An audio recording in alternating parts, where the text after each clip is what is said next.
गुर प्यारी साध संगत जी, राधा स्वामी। प्यारी साध संगत जी, अध्यात्म का मार्ग परमात्मा और भक्त के रिश्ते का मार्ग है।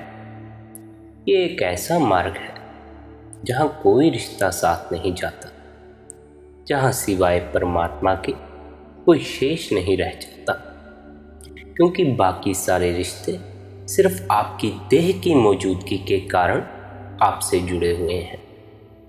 जिस दिन ये देह गिर जाएगी उस दिन इस संसार के सारे रिश्ते आपके हाथ से गिर जाएंगे, मगर एक हाथ जो सदा आपका हाथ पकड़े बैठा है, इस देह में भी, जब आप इस देह में मौजूद हो तब भी और जब आप नहीं होंगे तब भी, वह हाथ परमात्मा का हाथ है। हो सकता है कि सांसारिक रिश्ते आपके भीतर इतना घर कर गए हैं कि वो हाथ उस निराकार का हाथ नजर न आया हो, और नजर न आने की ज़्यादा संभावना है, क्योंकि मनुष्य जब तक अपने भीतर नहीं उतरता वो तब तक आकार से ही जुड़ सकता है, आकार को ही महसूस कर सकता है और आकार के हाथ ही देख सकता है। उसे निराकार का हाथ फिर कैसे नजर आएगा? मगर हर पल परमात्मा आपका हाथ पकड़े हुए है। इसीलिए जिन लोगों ने देखा उसके हाथ को, उस निराकार के हाथ को, वे अपने आंसुओं को ना रोक सके, और अगर लाख कोशिश करते रोकने की तो भी रोक ना पाते, क्योंकि वे अब तक जो खोजते आए थे अब वह खोज लिया गया, और कुछ मामूली नहीं खोजा गया है। जो पाया है वो परमात्मा है, और परमात्मा को पाना जगत में सब कुछ पा लेने के समान है। आप इस छोटे से जगत में एक व्यक्ति से प्रेम कर बैठते हैं, कल यदि वह मिल जाए तो प्रेम में आंखें भर आती हैं। तो जब आप उससे मिलेंगे जो इस जगत का ही नहीं अन्य को जगत का मालिक है, तो आंख भर आना स्वाभाविक है। फिर वे आंसू किसी मन की कल्पना के कारण या दुख के कारण या किसी संसारिक व्यवस्था के कारण पैदा नहीं हुए। वे आंसू बड़े बहुमूल्य हैं। वे आंसू हृदय में खिले फूल को देखकर आंखों में उतर आए हैं। हर व्यक्ति अपने भीतर इतना दुख, इतनी मैल लिए बैठा है कि उसे अब बस वह दुख ही नजर आता है, और इस दुख के कारण, दुख की इस सड़ान के कारण हृदय में खिले फूल की खुशबू नासापुटों तक नहीं आती। मगर जिसने अपने हृदय में खिले फूल की खुशबू ली, उसकी आंखें भर ही आएंगी। और ख्याल रखना, जब परमात्मा के लिए आप चले हो तो आपका नाता हृदय से होना चाहिए।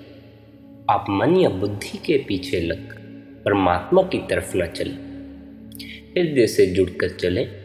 और जो मनुष्य हृदय से जुड़कर मन या बुद्धि से नहीं, हृदय से जुड़कर परमात्मा की तरफ चलता है, वही भक्त कहलाता है।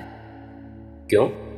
क्योंकि भक्त का हृदय एक प्रार्थना है, एक अभिप्सा है, परमात्मा के द्वार पर एक दस्तक है।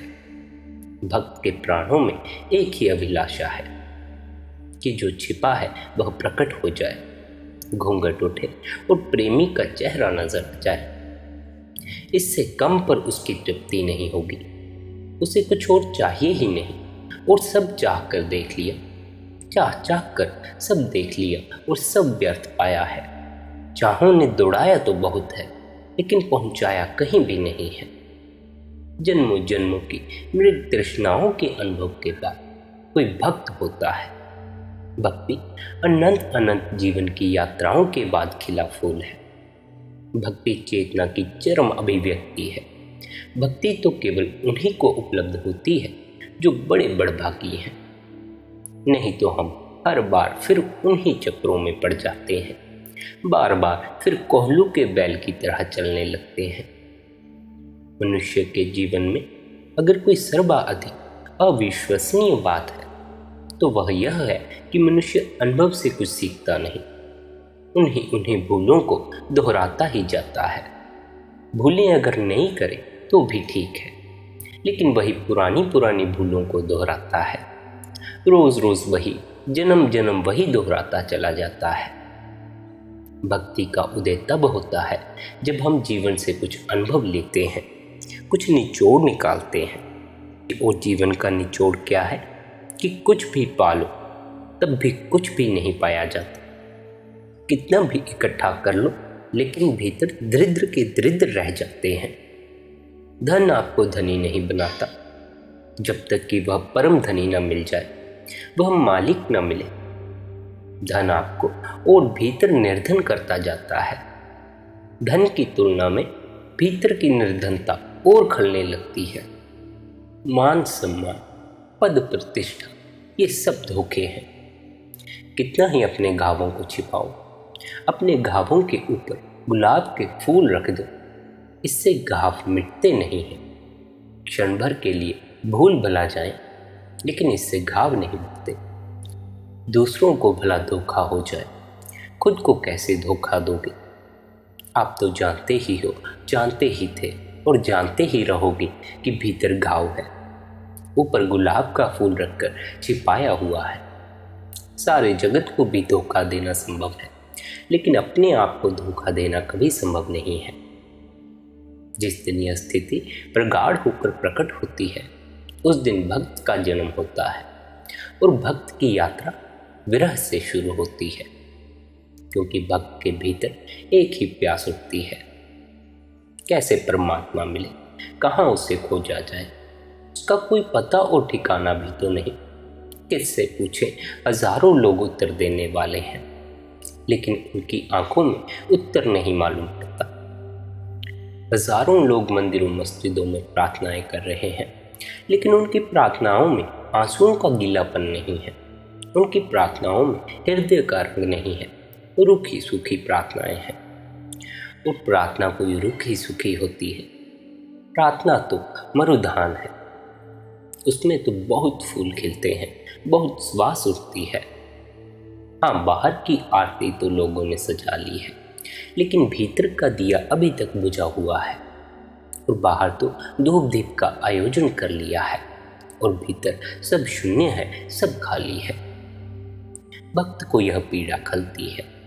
भक्त इस झूठी भक्ति से अपने मन को बहला नहीं सकता। अब तो उसे असल चाहिए। अब कोई नकली चीज उसे न भा सकेगी, न भरमा सकेगी। तो गहन विरह की आग जलनी शुरू होती है, प्यास उठती है और चारों तरफ झूठे पानी के झरने हैं। और जितनी झूठे पानी के झरने की पहचान होती है उतनी ही प्यास और प्रगाढ़ होती है।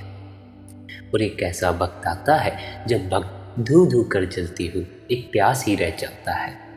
उस प्यास के संबंध में ही यह बड़ा प्यारा वचन कहा गया है, जाके और उपजी नहीं भाई, सो क्या जाने पीर पर आए।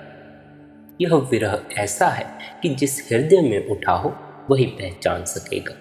यह अनूठी पीड़ा है, यह साधारण पीड़ा नहीं है।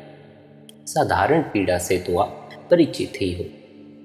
कोई है जिसे धन की प्यास है और कोई है जिसे पद की प्यास है। नहीं मिलता तो पीड़ा भी होती है।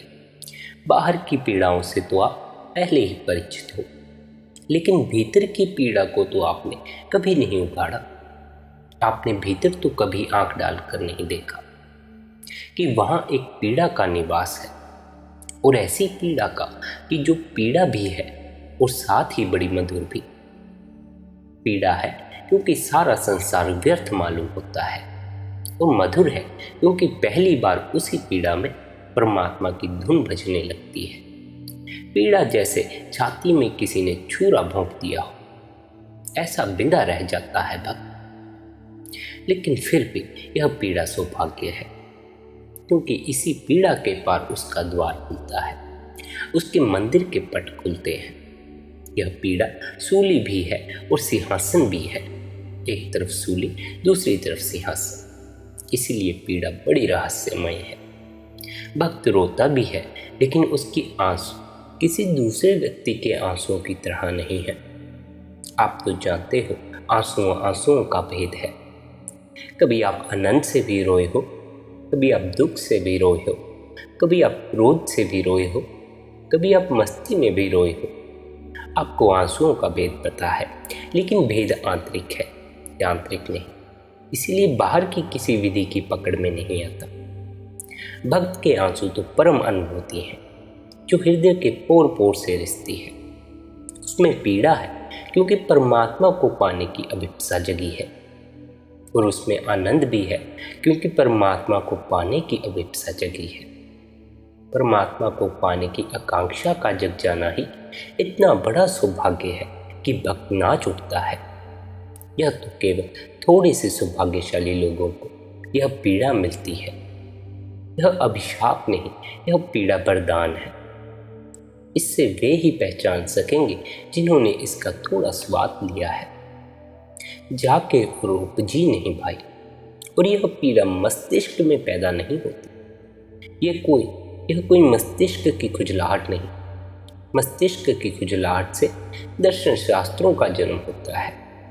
यह पीड़ा तो हृदय में पैदा होती है। इस पीड़ा का विचार से कोई नाता नहीं है। यह पीड़ा तो भाव की है। इस पीड़ा को कहा भी नहीं जा सकता। विचार व्यक्त हो सकते हैं, भाव अव्यक्त ही रहते हैं। विचारों को दूसरों से निवेदन किया जा सकता है, और निवेदन करके आदमी थोड़ा हल्का हो जाता है। किसी से कह लो, दो बात कर लो, मन का बोझ उतर जाता है। पर यह पीड़ा ऐसी है कि किसी से कह भी नहीं सकते। कौन समझेगा? लोग पागल समझेंगे।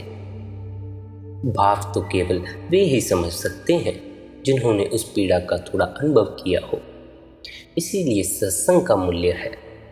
सत्संग का अर्थ है जहां आप जैसे और दीवाने भी मिलते हैं। सत्संग का अर्थ है जहां चार दीवाने मिलते हैं जो एक दूसरे का भाव समझेंगे, जो एक दूसरे के भाव के प्रति सहानुभूति ही नहीं समानुभूति भी अनुभव करेंगे, जहां एक के आंसू दूसरे के आंसुओं को छेड़ देंगे, और जहां एक का गीत दूसरे के भीतर गीत की गूंज बन जाएगा, और जहां एक नाच उठेगा तो शेष सब भी पुलक से भर जाएंगे, जहां एक ऊर्जा उन सबको घेर लेगी। सत्संग अनूठी बात है। सत्संग किसी जागृत पुरुष की हवा है। सत्संग किसी जागृत पुरुष के पास तरंगायित भाव की दशा है। सत्संग किसी के जले हुए दिए की रोशनी है। उस रोशनी में जब चार दीवाने बैठ जाते हैं और हृदय से हृदय जुड़ता है और हृदय से हृदय तरंगित होता है, तभी जाना जा सकता है उस परमात्मा को, उस परम को।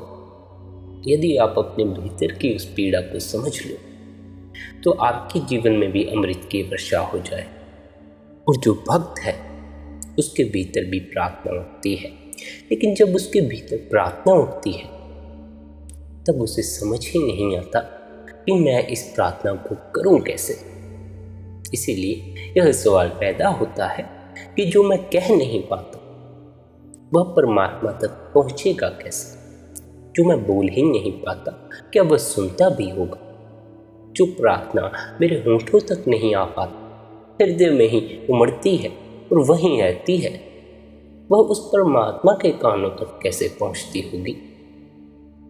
लेकिन जानने वाले कहते हैं कि वे ही प्रार्थना पहुंचती है जो आपके होंठों तक नहीं आ पाती। जो आपके होंठों तक आ गई वे उसके कान तक नहीं पहुंचती। जो आपके शब्दों तक आ गई वे यहीं पृथ्वी पर गिर जाती है। जो निशब्द है उनमें ही पंख होते हैं, वे ही उड़ती हैं आकाश में। जो निशब्द हैं वे निर्भार हैं। शब्द का भार होता है, शब्द भारी होते हैं। शब्द पर गुरुत्वाकर्षण का प्रभाव होता है। शब्द को जमीन अपनी ओर खींच लेती है, यहीं तड़फड़ा कर गिर जाता है। उस तक तो, उस परमात्मा तक तो केवल निशब्द में ही पहुंच सकते हैं। उस तक तो शून्य में उठे हुए भाव ही यात्रा कर पाते हैं। जिसने बच्चे को जन्म दिया हो वही स्त्री प्रसव की पीड़ा को जानती है, और जिसने अपने हृदय में परमात्मा को जन्म दिया हो वही भक्त की पीड़ा को जानता है। जिस स्त्री ने अभी बच्चे को जन्म नहीं दिया वह समझे भी तो कैसे समझे कि 9 महीने बच्चे को गर्भ में ढोना, वह भार, उल्टियाँ, भोजन का करना मुश्किल, चलना मुश्किल, उठना और बैठना सब मुश्किल, और फिर भी एक आनंद मगनता कैसे। आपने गर्भवती स्त्री की आंखों में देखा, पीड़ा नहीं दिखाई पड़ती, एक अहोभाव, एक धन्यवाद दिखाई पड़ता है। आपने उसके चेहरे की आभा देखी, एक प्रसाद मालूम पड़ता है। गर्भवती स्त्री में एक अपूर्व सौंदर्य प्रकट होता है। उसके चेहरे से जैसे दो आत्माएं झलकने लगती हैं, जैसे उसके भीतर दो दिए जलने लगते हैं। देह कितनी ही पीड़ा से गुजर रही हो, उसकी आत्मा आनंद मगन होकर नाचने लगती है। माँ बनने का क्षण करीब आया, फलवती होने का क्षण करीब आया। अब फूल लगेंगे, बसंत आ गया। और जैसे बसंत में वृक्ष नाच उठते हैं और मस्त हो उठते हैं, ऐसे ही गर्भवती स्त्री मस्त हो उठती है। यद्यपि 9 महीने की यात्रा कष्टपूर्ण है, और गर्भवती स्त्री की तो यात्रा 9 महीने में पूरी हो जाती है। लेकिन जिन्हें अपने भीतर बुद्धों को जन्म देना है, जिन्हें अपने भीतर परमात्मा को जन्म देना है, उसकी तो कोई नियत सीमा नहीं है। 9 महीने लगेंगे कि 9 वर्ष लगेंगे कि 9 जन्म लग जाएंगे, कोई कुछ कह नहीं सकता। कोई बंधा हुआ समय नहीं है। आपकी त्वरा, आपकी तीव्रता, आपकी समग्रता पर निर्भर है। कितने प्राणपण से जुटोगे इस पर निर्भर है। 9 क्षण में भी हो सकता है, 9 महीने में भी हो सकता है, और 9 जन्म भी व्यर्थ चले जा सकते हैं। समय बाहर से निर्णित नहीं है, समय आपके भीतर से निर्णित होगा। आप कितने प्रज्वलित हो, कितने धू धू कर जल रहे हो, वही आपको परमात्मा तक ले जाएगा। जिसने किसी को प्रेम किया है, और जिसने किसी को ऐसी गहनता से प्रेम किया है कि उसके प्रेम के अतिरिक्त उसे संसार में कोई और बचा ही नहीं, जिसने सारा प्रेम किसी एक ही के ऊपर निशावर कर दिया है, जिसके प्रेम में इतनी आत्मीयता है, इतना समर्पण है कि अब इस प्रेम के बदलने का कोई उपाय नहीं। ऐसी शाश्वतता है कि अब कुछ भी हो जाए, जीवन रहे कि जाए, मगर प्रेम स्थिर रहेगा। जीवन तो एक दिन जाएगा, लेकिन प्रेम नहीं जाएगा। जीवन तो एक दिन चिता पर चढ़ जाएगा, लेकिन प्रेम का फिर कोई अंत नहीं है। जिसने किसी एक को इतनी अनन्यता से चाहा है, इतनी परिपूर्णता से चाहा है, वही जान सकता है प्रेम की पीड़ा को। हीरा पारख जोहरी पावे, मूर्ख नरक के कहा बता। हीरा हो तो पारख ही जान सकेगा, मूर्ख देख भी लेगा तो भी क्या बताएगा। यह वचन बड़ा प्यारा है। मैं आपसे कहूँ, परमात्मा को आपने भी देखा है, मगर पहचान नहीं पाए। ऐसा कैसे हो सकता है कि परमात्मा को ना देखा हो? ऐसा नहीं हो सकता। हीरा ना देखा हो, यह हो सकता है, लेकिन परमात्मा को ना देखा हो, यह नहीं हो सकता। क्योंकि हीरे तो कभी कहीं मुश्किल से मिलते हैं, परमात्मा तो सब तरफ मौजूद है।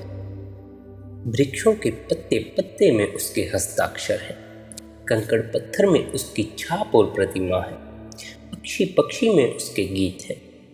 हवाएं जब वृक्षों से गुजरती हैं तो वही गीता है, और आकाश में जब बादल घिराते हैं और गड़गड़ाने लगते हैं वही कुरान है, और झरने में जब कलकल नाद होता है तो वही वेद है। आप बचोगे कैसे?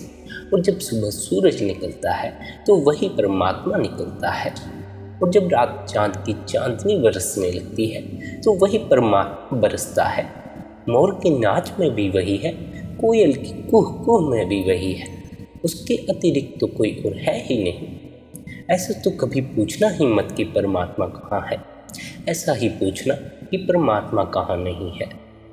तो यह तो हो ही कैसे सकता है कि आपने परमात्मा को न देखा हो।